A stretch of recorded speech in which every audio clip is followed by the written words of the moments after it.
जय हिंद बच्चों, मैं चंदन कुमार शर्मा आज NMMS के दूसरे क्लास सामाजिक विज्ञान के 35 क्वेश्चन को लेकर हम लोग उपस्थित हैं, जो कि आपके एग्जामिनेशन जो कि 11 मार्च को होने वाले हैं उसके लिए रामबाण साबित होंगे।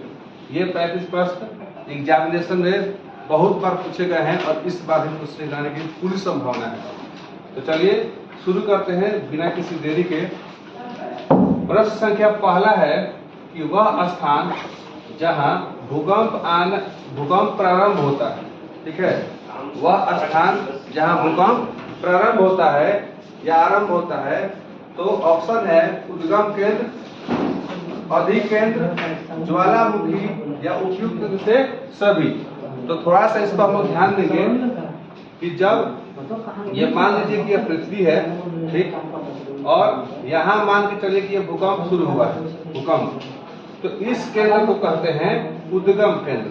क्या कहते हैं? उद्गम केंद्र कहते हैं, ठीक, उद्गम केंद्र कहते हैं। और इसी के लंबवत भूपटपट्टी पर जहाँ सबसे पहले बार महसूस होती है भूकंप, उसे हम कहते हैं अधिकेंद्र। क्या कहते हैं? अधिकेंद्र, ठीक। तो इसका सही जवाब हो जाएगा उद्गम केंद्र, क्योंकि यहाँ पूछा क्या है, आरंभ होता है, तो आरंभ यहाँ होता है, इसलिए इसका आंसर होगा उद्गम केंद्र। इसके बाद चलिए नेक्स्ट क्वेश्चन की तरफ बढ़ते हैं। सेकंड क्वेश्चन कि भूकंपीय तरंगे हैं, भूकंपीय तरंगे हैं, असल में भूकंप जब आता है तो उसमें तरंगे निकलती हैं। ऑप्शन देखेंगे P तरंगे, H तरंगे, L तरंगे या उपयुक्त में से सभी। तो P जिसे प्राइमरी वेव कहते हैं, प्राइमरी वेव कहते हैं, S जिसे सेकेंडरी वेव कहते हैं और L जिसे लेटरल वेव कहते हैं, ये तीनों तरंगे भूकंप जब आता है तो निकलते हैं, इसलिए इसका सही जवाब होगा उपयुक्त में से सभी। उम्मीद है कि आपको समझ में आ रहा होगा। चलिए चलते हैं नेक्स्ट क्वेश्चन, तीसरे क्वेश्चन की तरफ। प्रश्न संख्या 3 कह रहा है कि भूकंप का मापन, मेजरमेंट किया जाता है किसके सहायता से? तो ऑप्शन है निर्देशन, दूसरा ऑप्शन है भूकंप लेखी, तीसरा ऑप्शन है ज्वालामुखी या चौथा है कोई नहीं। तो इसका सही जवाब होगा भूकंप लेखी। इसी को कहते हैं सिस्मोग्राफ। क्या कहते हैं? सिस्मोग्राफ। इसी के मदद से हम भूकंप का मापन करते हैं। इसी को हिंदी में भूकंप लेखी कहा जाता है। अगर भूकंप की तीव्रता की बात की जाए, तो तीव्रता हम रिएक्टर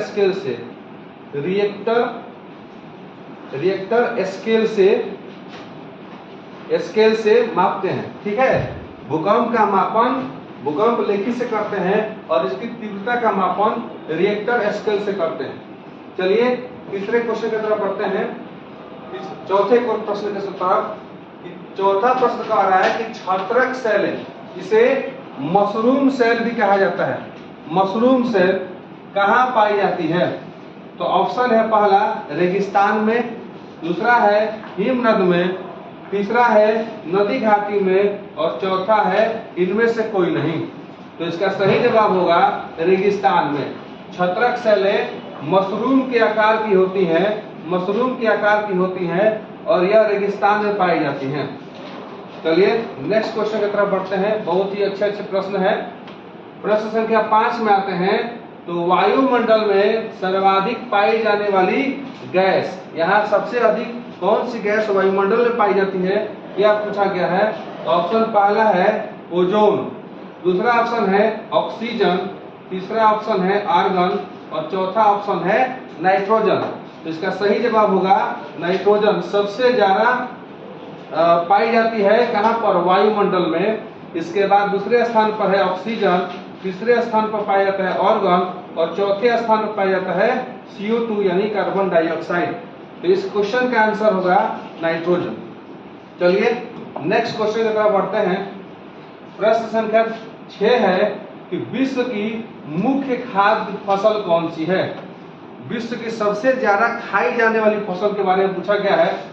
तो पहला ऑप्शन है गेहूं, दूसरा ऑप्शन है मक्का, तीसरा है चावल और चौथा है कपास। तो इसका सही जवाब होगा चावल।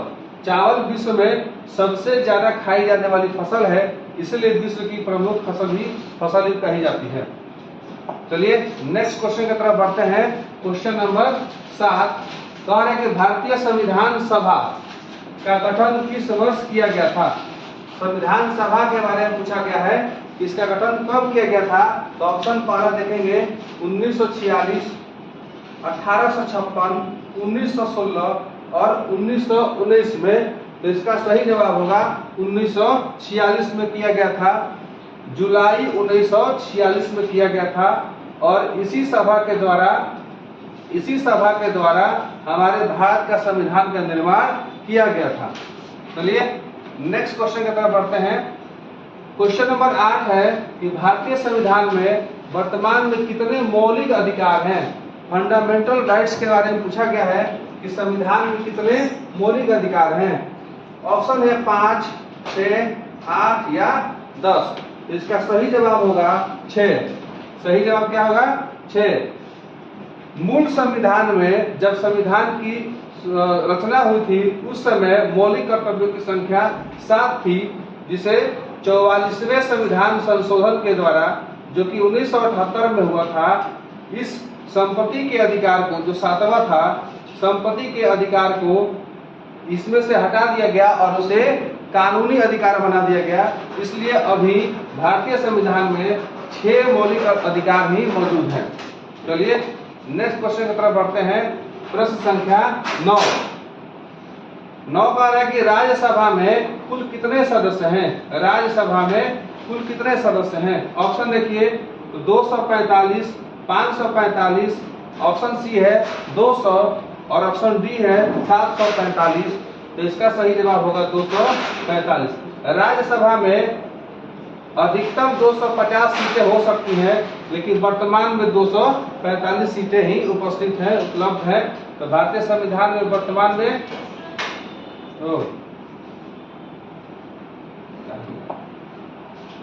यहाँ पर तो ऑप्शन नंबर 9 का सही जवाब होगा 245। पेज इधर से उधर हो गया था। चलेंगे नेक्स्ट क्वेश्चन 10th में। प्रश्न संख्या 10 कह रहा है कि भारतीय न्यायालय यानी अदालतों को कितने स्तरों में बांटा गया है। भारतीय न्यायालय को कितने स्तरों में बांटा गया है। ऑप्शन देखेंगे 4, 3, 2 या 5। इसका सही जवाब होगा 3 स्तरों में बांटा गया है। कितने स्तरों में। 3 स्तरों में बांटा गया है भारतीय न्यायालय को। चलिए नेक्स्ट क्वेश्चन की तरफ बढ़ते हैं। प्रश्न संख्या 11 1857 की क्रांति की शुरुआत किस स्थान से और कब हुई थी। तो स्थान भी बताना है और डेट भी बताना है। ऑप्शन देखेंगे। ऑप्शन नंबर 1 है कि मेरठ 10 मई 1857, नसीराबाद 28 मई 1857, तो 3 जून 1857 या एरिनपुरा 21 अगस्त 1857। तो इसका सही जवाब होगा मेरठ 10 मई 1857 से यह 1857 क्रांति की शुरुआत हुई थी और शुरुआत किए थे मंगल पांडे। किसने किया था। मंगल पांडे ने इसकी शुरुआत की थी। चलिए नेक्स्ट क्वेश्चन चलते हैं। क्वेश्चन नंबर 12 है कि बिहार दिवस कब मनाया जाता है। ये बहुत ही अच्छा प्रश्न है, यह एग्जाम में आने की संभावना रखता है। ऑप्शन नंबर है पहला कि 15 अगस्त, ऑप्शन नंबर 2 है 26 जनवरी, ऑप्शन नंबर 3 है 22 मार्च और ऑप्शन नंबर 4 है 2 अक्टूबर। तो इसका सही जवाब होगा 22 मार्च, क्योंकि बिहार 22 मार्च 1912 ईस्वी को बंगाल से अलग हुआ था और अलग होकर एक स्वतंत्र राज्य बना था, इसलिए 22 मार्च को ही बिहार दिवस मनाया जाता है। चलिए नेक्स्ट प्रश्न की तरफ। प्रश्न संख्या 13 है कि ऐसा स्थान जहां दस्तावेजों और पांडुलिपियों को संग्रहित किया जाता है। वैसा स्थान जहां दस्तावेजों और पांडुलिपियों को संग्रहित किया जाता है। ऑप्शन है भंडारगृह, अभिलेखागार, शिलालेख या भवन। तो इसका सही जवाब होगा अभिलेखागार। पांडुलिपि उसे कहते हैं जो हाथों से लिखी जाती थी, जो बहुत ही पुराने समय में हाथों से लिखी जाती थी, इसको इंग्लिश में मैन्युस्क्रिप्ट्स भी कहा जाता है। इसको सही ढंग से संग्रहित किया गया था अभिलेखागार में। चलिए नेक्स्ट क्वेश्चन की तरफ बढ़ते हैं। प्रश्न संख्या 14 है कि रूट क्या है। रूट क्या है? तो ऑप्शन देखेंगे, खाद्य पदार्थ है, यातायात मार्ग है, संचार का माध्यम है या सिंचाई का साधन है। तो आप अक्सर रूट को यातायात मार्ग के लिए इस्तेमाल करते देखते होंगे, तो इसका संबंध यातायात मार्ग से है। चलिए नेक्स्ट क्वेश्चन की तरफ। प्रश्न संख्या 15 को देखेंगे। ताजमहल का निर्माण किस शासक ने करवाया था? ऑप्शन देखिए, अकबर, जहांगीर, औरंगजेब या शाहजहां। तो इसका सही जवाब होगा शाहजहां ने ताजमहल की स्थापना करवाई थी, निर्माण करवाया था। प्रश्न संख्या 16 देखिए। कई पार्टियों से बनी सरकार कहलाती है, यानी कई पार्टियां मिलकर जब सरकार बनाती है तो वैसे सरकार को क्या कहते हैं? गठबंधन सरकार, राज्यपाल, विपक्ष सरकार या इनमें से कोई नहीं। तो इसका सही जवाब होगा गठबंधन की सरकार। ऑप्शन नंबर ए इसका सही जवाब है। चलिए नेक्स्ट क्वेश्चन 17 नंबर क्वेश्चन में देखेंगे कि कार्यपालिका प्रमुख होता है मुख्यमंत्री, विधायक, संसद या सरकार। तो कार्यपालिका का जो वास्तविक प्रमुख होता है वह होता है मुख्यमंत्री, जबकि संवैधानिक प्रमुख राज्यपाल होते हैं। तो यहाँ कार्यपालिका का प्रमुख पूछा गया है, तो यहाँ ऑप्शन नंबर 1 सही है, मुख्यमंत्री। नेक्स्ट क्वेश्चन देखेंगे 18 नंबर कि विधानसभा सदस्य कहलाते हैं, यानी जो विधानसभा के सदस्य होते हैं वो क्या कहलाते हैं? सांसद, राज्यपाल, सचिव या विधायक। तो इसका सही जवाब है विधायक। नेक्स्ट क्वेश्चन की तरफ पढ़ते हैं। प्रश्न संख्या 19 पर्यावरण का घटक है, यानी कौन कौन सा है इसमें जो पर्यावरण को बनाने में मदद करता है? तो ऑप्शन देखेंगे, स्थल मंडल, वायुमंडल, जल मंडल या उपयुक्त सभी। तो ये तीनों मिलकर पर्यावरण को बनाते हैं, इसीलिए पर्यावरण के पूरे घटक ये तीनों पूरे के पूरे हो जाएंगे, यानी उपयुक्त में से सभी इसका जवाब होगा।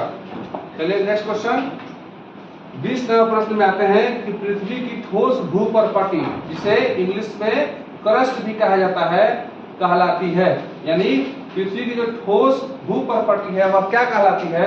ऑप्शन देखिए, पर्यावरण, जल मंडल, स्थल मंडल या डी इनमें से कोई नहीं। तो इसका सही जवाब होगा ऑप्शन नंबर सी, स्थल मंडल। चलिए नेक्स्ट क्वेश्चन की तरफ बढ़ते हैं। प्रश्न संख्या 21 सेल के प्रकार हैं, कौन कौन प्रकार हैं? ऑप्शन देखेंगे, 5 प्रकार के हैं, 2 प्रकार के हैं, 4 प्रकार के हैं या फिर 3 प्रकार के हैं। तो इसका सही जवाब होगा 3 प्रकार के हैं। पहला होता है आग्नेय चट्टान, आग्नेय चट्टान। दूसरा होता है अवसादी चट्टान और तीसरा होता है रूपांतरित चट्टान। रूपांतरित या कायांतरित चट्टान भी कहा जाता है, इसलिए सेल 3 प्रकार के होते हैं। चलिए नेक्स्ट क्वेश्चन, क्वेश्चन नंबर 22 है कि मैग्मा, ये मैग्मा लिखा है, मैग्मा निर्मित सेल है, यानी इनमें से कौन है जो मैग्मा से बना हुआ है? ऑप्शन नंबर 1 देखेंगे तो अवसादी है, कायांतरित है, आग्नेय है या इनमें से कोई नहीं। तो इसका सही जवाब होगा आग्नेय चट्टान मैग्मा से निर्मित होता है। नेक्स्ट प्रश्न संख्या 23 में देखेंगे, प्लासी का युद्ध कब हुआ था? प्लासी का युद्ध कब हुआ था? ऑप्शन देखेंगे, 1757, 1659, 1587 या 1858। इसका सही जवाब होगा 1757। रॉबर्ट क्लाइव, जो कि अंग्रेजों का गवर्नर था, रॉबर्ट क्लाइव और बंगाल का नवाब सिराजुद्दौला, सिराजुद्दौला के बीच यह प्लासी की लड़ाई हुई थी। चलिए नेक्स्ट क्वेश्चन, प्रश्न संख्या 24 है कि निम्नलिखित में से बिरसा का जन्म किस परिवार में हुआ था, यानी वह किस जनजाति से संबंधित है? ऑप्शन नंबर पहला है गोंड, ऑप्शन नंबर दूसरा है संथाल, ऑप्शन नंबर तीसरा है मुंडा और ऑप्शन नंबर 4 है इनमें से कोई नहीं। तो बिरसा जो थे वह मुंडा जनजाति से संबंधित है, इसलिए इसका आंसर होगा सी, मुंडा। नेक्स्ट देखेंगे प्रश्न संख्या 25 आर्य समाज की स्थापना किसने की थी? ऑप्शन देखिए, राजा राम मोहन राय, ईश्वर चंद्र विद्यासागर, स्वामी दयानंद सरस्वती या स्वामी विवेकानंद। तो इसका सही जवाब होगा स्वामी दयानंद सरस्वती। इन्होंने ही आर्य समाज की स्थापना की थी। चलिए नेक्स्ट देखते हैं प्रश्न संख्या 26। स्वामी विवेकानंद के गुरु का नाम क्या था? स्वामी विवेकानंद के गुरु का नाम क्या था? तो ऑप्शन लिखेंगे केशव चंद्र सेन, रामकृष्ण परमहंस, महात्मा गांधी या ज्योतिबा फूले। तो इसका सही जवाब होगा रामकृष्ण परमहंस स्वामी विवेकानंद जी के गुरु थे। अगला प्रश्न है कि प्रश्न नंबर 27 कि जैनियों के प्रथम तीर्थंकर कौन थे? यानी ऐसा कहें कि जैन धर्म के संस्थापक कौन थे? तो देखेंगे ऑप्शन कि अरिहंती, पार्श्वनाथ, अजीतनाथ या ऋषभदेव। तो इसका सही जवाब होगा ऋषभदेव। यही प्रथम तीर्थंकर थे या जैनियों के संस्थापक कह सकते हैं। प्रश्न संख्या 28 में देखें, स्वतंत्रता मेरा जन्मसिद्ध अधिकार है और मैं इसे लेकर रहूंगा, यह नारा किसने दिया था? ऑप्शन देखेंगे बाल गंगाधर तिलक, लाला लाजपत राय, महात्मा गांधी या स्वामी विवेकानंद। तो इसका सही जवाब होगा बाल गंगाधर तिलक। इन्होंने ही कहा था कि स्वतंत्रता मेरा जन्मसिद्ध अधिकार है और मैं इसे लेकर रहूंगा। चलिए अगले प्रश्न की तरफ बढ़ते हैं। प्रश्न संख्या 28 कि वे संसाधन जिनका भंडारण सीमित है, यानी अगर हम इसे निकालते रहे तो एक समय में इसका भंडारण क्या हो जाएगा, खत्म हो जाएगा, वे कहलाते हैं। ऑप्शन में पहला है कि अनवीकरणीय संसाधन, दूसरा है नवीकरणीय संसाधन, तीसरा है प्राकृतिक संसाधन और चौथा है उपयुक्त में से सभी। तो इसका सही जवाब होगा अनवीकरणीय संसाधन, नॉन रिन्यूएबल एनर्जी। यह पुनः वापस नहीं आ सकता है, इसलिए इसका भंडारण क्या है, सीमित है। आगे बढ़ेंगे प्रश्न संख्या 30 में पृथ्वी के कुल क्षेत्रफल का कितना प्रतिशत भाग भूमि है, यानी स्थल है, वहाँ पानी नहीं है? ऑप्शन देखेंगे 20%, 30%, 40% या 70%। तो इसका सही जवाब होगा 30% क्या है, स्थल है। नेक्स्ट 31वां प्रश्न में देखेंगे कि निम्न में से शक्ति के संसाधनों में सम्मिलित नहीं है। यहाँ देखना है नहीं है पूछा गया है, यानी हम इसे ईंधन के रूप में इस्तेमाल नहीं कर सकते हैं, ठीक है, उसी को बताना है। ऑप्शन है लौह अयस्क, पहला ऑप्शन है लौह अयस्क, दूसरा ऑप्शन है कोयला, तीसरा ऑप्शन है पेट्रोलियम और चौथा ऑप्शन है प्राकृतिक गैस। तो इसका सही जवाब होगा लौह अयस्क, क्योंकि इससे हम ईंधन के रूप में इस्तेमाल नहीं कर सकते हैं। बाकी कोयला, पेट्रोलियम और प्राकृतिक गैस को शक्ति के लिए इस्तेमाल कर सकते हैं। प्रश्न संख्या 32 में है कि कृषि किस प्रकार की आर्थिक क्रिया है? आर्थिक क्रियाएं 3 प्रकार की होती हैं, प्राथमिक, द्वितीयक और तृतीयक। तो ये कृषि जो है वह प्राथमिक क्रिया से संबंधित है, ठीक है। चलिए नेक्स्ट क्वेश्चन की तरफ। 33 नंबर है कि बक्सर का युद्ध कब हुआ था? ऑप्शन देखेंगे 1757, 1764, 1857 या 1773। तो इसका सही जवाब होगा 1764। नेक्स्ट प्रश्न संख्या 34 है कि डॉक्ट्रिन्स ऑफ लैप्स यानी हड़प नीति किसने शुरू की थी? लॉर्ड वेलेस्ली ने, लॉर्ड डलहौजी ने या लॉर्ड कर्जन ने या लॉर्ड कैनिंग ने? तो इसका सही जवाब होगा लॉर्ड डलहौजी ने हड़प नीति की शुरुआत की थी। इसमें वैसे राजा जिनका पुरुष उत्तराधिकारी जिनका नहीं होता था, उनके राज्य को अंग्रेज हड़प लेते थे, इसी को हड़प नीति कहा गया।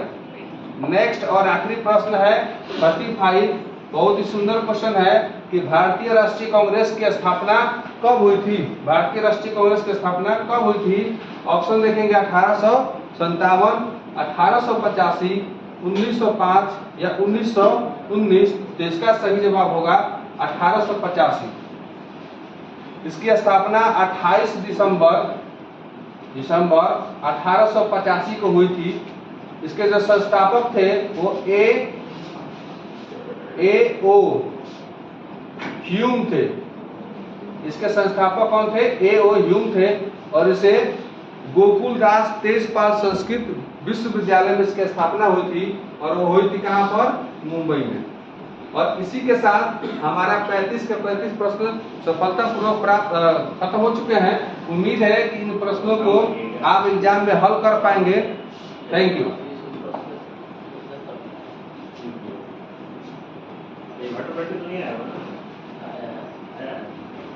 है